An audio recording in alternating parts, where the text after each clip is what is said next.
Good afternoon, Alexus Love Beauties and Flawless Man. Welcome back to another podcast episode. We're going to be reading from our daily bread in John chapter 15, verses 8. Herein is my Father glorified, that ye bear much fruit, so shall ye be my disciples. The surge of adrenaline as we look over our shoulder to see who's gaining on us is as natural as breathing, Lord, and we pick up the pace to keep ahead.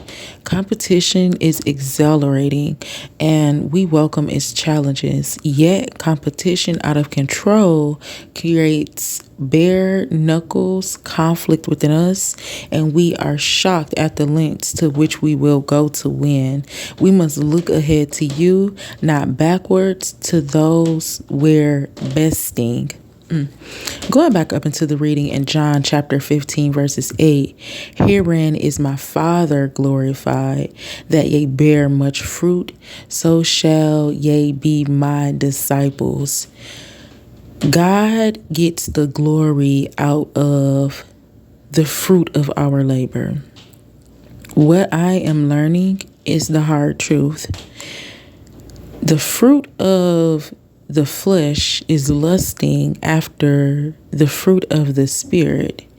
And that means that with our flesh, we're trying to go and run out and get all of the things that's already added unto us, but we don't see these things because we haven't went within to actually feel these things.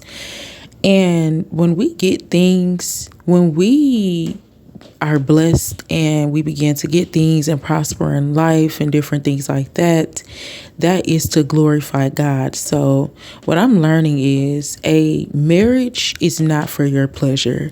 It's not so you can always have somebody to sleep with every day. Come on, Jesus, making sure that you're not getting any STDs, just to, have the same man with the same children.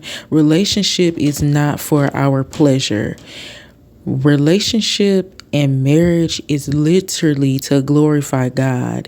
When he that finds a wife find a good thing, that is reversing the curse, and that tramples over the demon's head. The things we do in life is supposed to glorify God. So this is why it's important that we become a living sacrifice. Like John said, he said that we are supposed to lay down our life as Christ laid down his life for our brethren. So we are supposed to be an example. The hard things that we went through, the trauma that we went through in life, it will come a time to where we will understand that it was all a part of the plan. Easier said than lived. I thought I would never even think like this, but you have to get your revelation from God. You have to get in communion with God. You have to fast and pray. You have to read, and you have to wholeheartedly acknowledge your iniquities, wholeheartedly acknowledge your wrongs and your faults, and take accountability on your own behalf. And you have to forgive.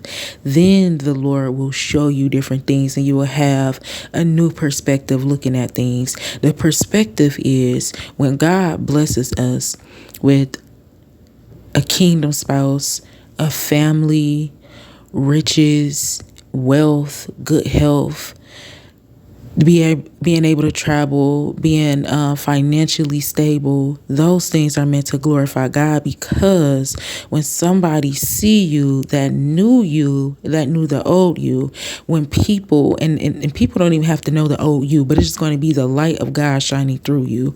So when people see, it's unfortunate that some people actually have to see things first, but God uses the things to glorify him. So say you're riding around in your Benz and somebody's like, oh my God, it's a nice car. Glory be to God. Well, how did you get it?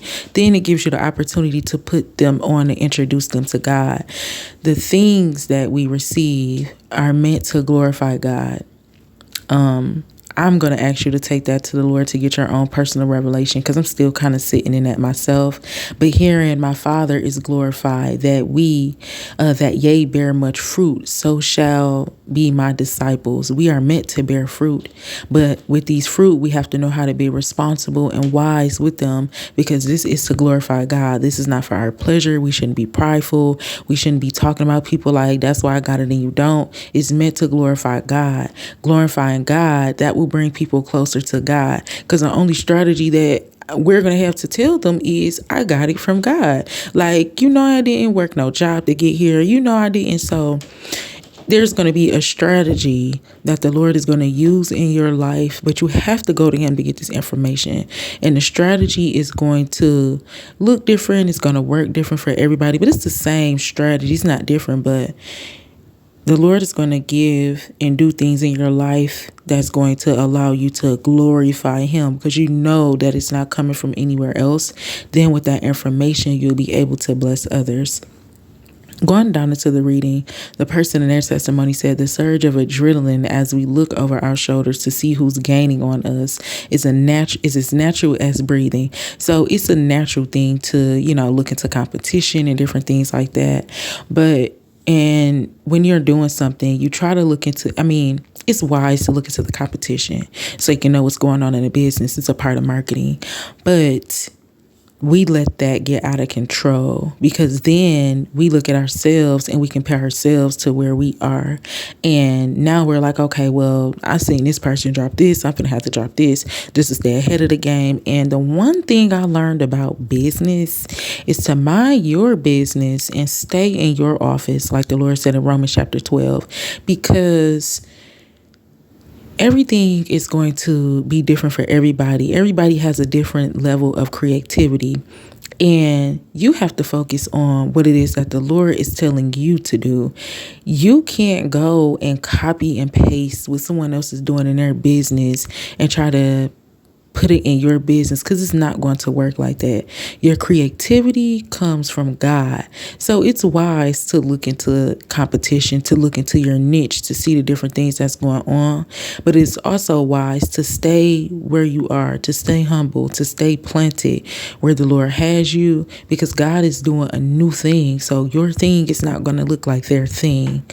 So this person said, the competition is out of control because it creates a bare knuckle conflict within us, and we are shocked at the lengths to which we will go to win.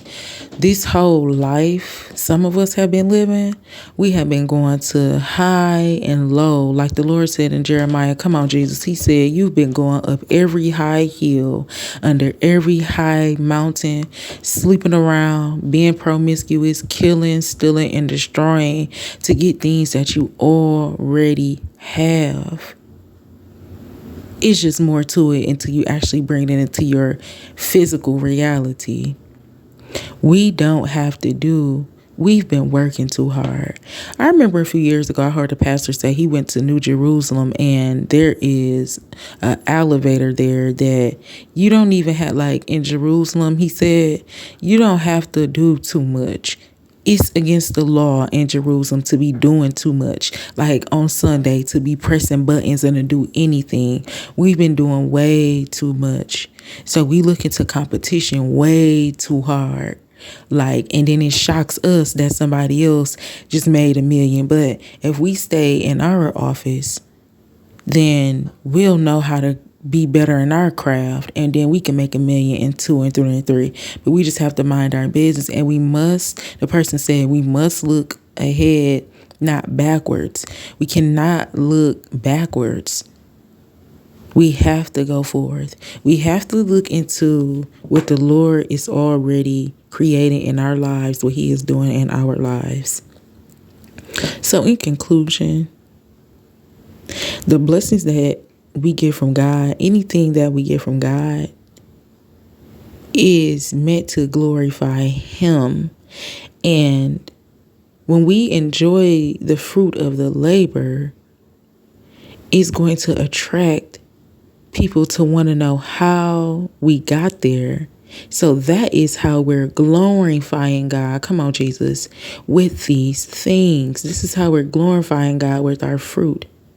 because then we're able to tell people, God gave me this. Open-ended questions. Well, how did God give you that? And it keeps going and going and going. Now you have introduced another soul to Christ. That is the purpose. The purpose of marriage is to glorify God, to show people that, yes, there can be a solid foundation laid in this world. There is true love. There is people out there that is training their child in the way they should go. The blessings of the Lord maketh rich, and he adds no sorrow to it. So the Lord is not going to be upset. He's not going to feel a certain way. He's not going to feel like it's enough. The Lord has an abundance of life available to everybody if that's what you want. And then at some point in your relationship, you will see that this is not for me. This is not about me. This is about God. So when you get time, I encourage you to read John chapter 15, verses 8. And just know, wherever you are in your life, it is for a reason. Ask God that reason. Ask Him to reveal that reason for you. And then also know that the blessings that you have and that you will be getting is to glorify God, so we can help one another.